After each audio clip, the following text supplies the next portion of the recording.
용수의 중론 탐구 제24품 관사제품. 관사제품 원문. 일체가 모두 공하다면 생도 없고 멸도 없나니 이와 같은즉 사성제의 법도 또한 없다. 공이란 법은 인가를 파괴하고 죄복을 파괴하고 또한 일체 세속법을 다 헐고 파괴한다. 지금 실제로 공과 공의 인연과 공의 뜻을 아는 것이 불가능하다. 이러한 까닭으로 스스로 고뇌가 생긴다. 고에 정한 성품이 있다면 어떻게 집으로부터 생긴다 하리요. 이런 까닭의 집은 없나니 공의 뜻을 파한 까닭이다. 고가 정한 성품이 있다면 응당히 멸은 없나니 내가 정한 성품을 집착한 까닭으로 멸죄를 파하느니라. 고가 정한 성품이 있다면 수도는 없느니라. 도가 가히 닫고 익히는 것이라면 정한 성품은 없느니라. 원문 끝. 용수보살의 중론에서 24번째로 나오는 주제는 관사제품으로 고진멸도의 이치에 대해 비추어보고 관찰하는 대목이다.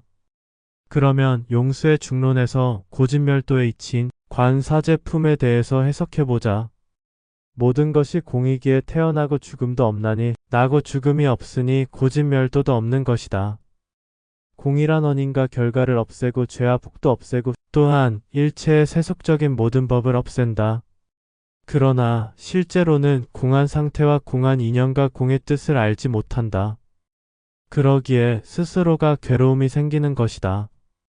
괴로움에 고정된 성품이 있다면 괴로움의 모임인 번뇌로부터 생겼다 하겠는가? 따라서 괴로움이 모인다는 것은 없는 것이다. 괴로움에 고정된 성품이 있는 것이라면 당연히 멸함도 없으니 스스로가 만든 것에 집착하는 것이다. 괴로움에 고정된 성품이 있는 것이라면 닦을 도는 없는 것이다. 도를 닦고 익힌다면 도는 정한 성품이 없는 것이 된다. 해석 끝. 시타르타의 핵심적 사상인 괴로움을 살피고 괴로움이 모이고 괴로움이 멸하고 괴로움을 통하여 도에 이르는 성인의 4가지 관찰법인 고진멸도도 공함으로 없는 것이다. 왜냐하면 현상계의 공한 성품을 알게 되면 더는 괴로움이 아니게 되어 괴로움이 드러나고 모이고 괴로움의 소멸을 통하여 도에 이르게 되며 공함만 남게 되어 괴로움은 없는 것이 된다. 즉 괴로움이라고 하는 원인 자체가 사라지기 때문이다. 원인이 사라지니 결과를 받는 자 또한 사라진 것이다. 그러나 일상사에서 제가 수행자가 괴로움을 피한다는 것은 여간 녹록지 않다. 항상 괴로움과 함께하게 되며 번뇌는 끝없이 피어오른다. 괴로움이란 마치 한 개의 향이 다 타면 또다시 새로운 향에 불을 피우는 것과 같다. 이는 생계유지 혹은 생존을 위한 기초적인 위협 때문이다. 만약 속세를 버리고 산으로 간다면 그만큼의 괴로움은 줄어들겠지만 어차피 이번 생에서 반드시 윤회에 대해 끝장을 봐야 한다. 따라서 다양한 괴로움이 펼쳐지는 속세 속에서 2번 다시는 윤회하지 않겠다는 확고한 신념이 쌓아지기 위해서는 제가자의 길을 가는 편이 더 낫다. 즉 죽는 순간까지도 괴로움과 함께 해야지만 생에 대한 어떠한 미련도 남지 않게 된다. 또한 집착하는 마음에 의해 괴로움에 끌려다니는 것이 아니라 지속하는 괴로움을 흔들리지 않는 공성으로 비추어 보며 존재란 괴로움의 연속이라는 사실을 죽는 순간까지도 놓지 말아야 한다. 즉 현상계의 근본에는 자신의 본체란 본래 없다는 무자성의 이치와 물거품과도 같은 환영이라는 공성의 원리가 근본 바탕에 항상 깔려 있어야 가능하다.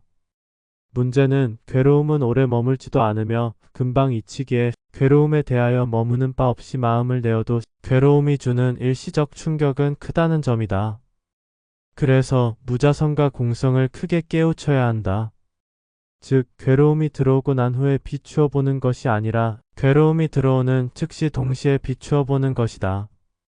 사실 괴로움은 괴로움이 아니며 한낱 마음의 상태에 지나지 않는다. 마음은 환영과 같기에 괴로움은 실제하지 않는 하나의 현상에 불과하다. 그런데도 괴로움을 관찰하는 고진멸도의 사성체가 필요한 이유는 아직은 무자성과 공성을 제대로 터득하지 못한 탓이다. 깨침이란 마음이 편해지고자 가는 길이 아니다. 물론 깨침의 길은 번뇌가 사라지기에 마음에 평안을 준다. 그러나 궁극의 깨침이란 존재에 만연한 괴로움을 알아서 존재를 들여다보고 존재에서 벗어나는 길이다. 괴로움이 없다면 존재를 벗어날 그 어떤 이유도 찾을 수 없게 된다. 그러나 존재에서 벗어나려면 반드시 괴로워야 한다. 마치 날씨가 너무 혹독하여 식물이 도저히 생존할 수 없게 되어 씨앗 자체가 스스로 영원히 소멸하는 것과 같다. 인간에게 있어서 괴로움이란 씨앗의 혹독한 날씨와 같아서 인간의 영혼도 씨앗과 마찬가지로 스스로 소멸하는 것이다. 이렇게 영혼의 소멸이라는 화두가 들려지고 타파될 때 시스템계는 붕괴하게 되고 그나마 인간의 윤회를 벗을 수 있다. 적어도 윤회에서 벗어나려면 영혼의 소멸까지는 각오해야만 한다. 사후의 고난도 시나리오에 의한 시험은 끝없이 이루어지기에 모든 것을 걸어야만 벗어날 수 있다. 쉽게 말해서 포카드로 비유하자면 에이스 포카드를 이기려면 자신이 스트레이트 플러시를 들어야 이길 수 있는 것과 같다. 풀하우스여도 안되고 킹 포카드를 들어도 소용없다. 단 몇십 판의 우연 속에서 스트레이트 플러시를 잡는 것이 아니고 수만 번의 죽음을 통하여 필연적으로 쥐게 되는 것이다. 대오는 스트레이트이며 해탈은 풀하우스이고 현상계와 시스템계를 모두 아는 것이 포카드다. 또한 스트레이트 플러시는 시스템에서 벗어나는 길을 가는 것이다. 신 그들이 쥐고 있는 펜은 최소한 포카드이다. 이 길은 자신이 붓다가 되어 최소한 스트레이트 플러시를 잡는 것이다.